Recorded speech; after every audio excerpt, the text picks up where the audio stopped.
আজকে আমি আমার ঘরে নতুন খাট বসালাম। সো হ্যালো বন্ধুরা, কেমন আছো সবাই? আশা করছি সবাই ভালো আছো। তো আবার চলে এলাম একটা নতুন মিনি ব্লগ নিয়ে। সো আজকে বসাতে চলেছি আমার ঘরের একটা নতুন স্টিলের খাট। এই খাটটা আমাকে গিফট করেছিল আমার বড় মাসি শাশুড়ি। যেই দিন আমাকে খাটটা গিফট করতে এসেছিল, মানে খাটটা আমাকে দিতে এসেছিল, সেই দিন কোনো ভিডিও করা হয়নি। সেই দিনের কোনো ভিডিও আমার কাছে নেই, তাই জন্য তোমাদের দেখাতে পারলাম না খাটটা কারা দিতে এসেছিল। ঘরে একটা নতুন খাট লাগানো এটা যুদ্ধর থেকে কম নয়, কারণ পুরানো খাটটা বের করা, সব জিনিসপত্রগুলো এক জায়গায় রাখা, তারপরে আবার নতুন খাট বসানো, সেগুলো অনেকটাই কষ্ট হয় বা অনেকটাই সময় লাগে। এই খাটটা লাগানোর জন্য আমি, আমার বাবা এবং আমার দাদার যুদ্ধে লেগে পড়েছিলাম। তো আর একদিকে ছিল আমাদের সব জিনিসপত্র এক গোছা হয়েছিল, পুরো ঘরটা ভরেছিল, আর একদিকে খাটটা লাগানো হচ্ছিল। খাটটা আমাদের সম্পূর্ণ ফিটিংস করতে করতে 3 থেকে 4 ঘন্টা নিয়ে নিয়েছিল।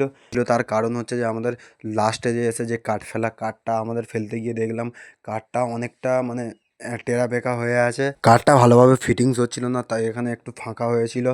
তাই জন্য আমাদের অনেকটা বেশি সময় লেগে গিয়েছিল এটা সব পুরোপুরিভাবে ফিটিংস করতে।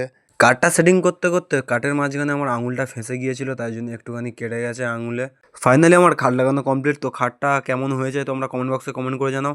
আর হ্যাঁ বন্ধুরা, তোমাদের সাপোর্ট ছাড়া আমি কিছুই করতে পারবো না। তো তোমরা প্লিজ সাবস্ক্রাইব করে দাও এবং এটা বেশি বেশি করে বন্ধুদের কাছে শেয়ার করো এবং পাশে থাকো আরও মজাদার ধামাকেদার ভিডিও দেখার জন্য।